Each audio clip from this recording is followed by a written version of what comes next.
ಚಂದ್ರ ಅವ್ರು ನಮಸ್ತೆ. ನಮಸ್ತೆ. ವರ್ಕೌಟ್ ಮುಗೀತಾ? ಮಾಡ್ತಾ ಇದ್ದೀನಿ, ಲಾಸ್ಟ್ ಸರ್ಟ್ ಇದೆ ಸರ್. ಹಾಂ, ಏನು ಕೆಲಸ ಮಾಡೋದು ನೀವು? ಸರ್ ನಾನು ರೇಷ್ಮೆ ಇಲಾಖೆಯಲ್ಲಿ ಜಿಲ್ಲಾ ಪಂಚಾಯತ್ ಆಫೀಸಲ್ಲಿ ಸೂಪರ್ಡೆಂಟ್ ಆಗಿದ್ದೀನಿ ಸರ್. ಆಯ್ತು, ಸೂಪರ್. ಎಷ್ಟು ವರ್ಷದಿಂದ ವರ್ಕೌಟ್ ಮಾಡ್ತಾ ಇರೋದು? ಸರ್ 2009ರಿಂದನೂ ವರ್ಕೌಟ್ ಮಾಡ್ತಾ ಇದ್ದೀನಿ. ಹಾಂ, ಈಗ ರೀಸೆಂಟ್ ಆಗಿ ನೀವು ಸರ್ಕಾರಿ ನೌಕರರ ಬಾಡಿ ಬಿಲ್ಡಿಂಗ್ ಕಾಂಪಿಟೇಷನ್ ಅಲ್ಲಿ ಫಸ್ಟ್ ಬಂದ್ರಿ ಅಲ್ವಾ? ಹಾಂ ಸರ್, ಸ್ಟೇಟ್ ಲೆವೆಲಲ್ಲಿ ಫಸ್ಟ್ ಬಂದೆ.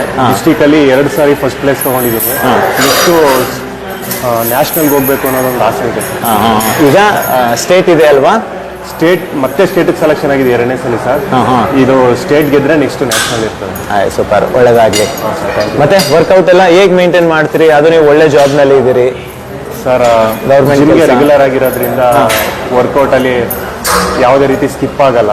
ಸೊ ಡಯಟ್ನ ರೆಗ್ಯುಲರ್ ಆಗಿ ಮೇಂಟೈನ್ ಮಾಡ್ತೀವಿ. ಡಯಟ್ ರೆಗ್ಯುಲರ್ ಮಾಡ್ತೀರಿ, ಕೆಲಸಕ್ಕೂ ಇದಕ್ಕೂ ಏನು ತೊಂದರೆ ಆಗೋದಿಲ್ಲ? ಏನು ತೊಂದರೆ ಇಲ್ಲ ಸರ್.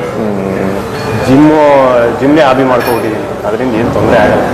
ಹಾಂ, ಒಂದ್ಸರಿ ಬಾಡಿ ತೋರಿಸ್ಬೋದಾ? ಫಾರ್ಮಲ್ಲಿ ಇದ್ದೀರಾ? ಹಾಂ ಸರ್, ಓಕೆ.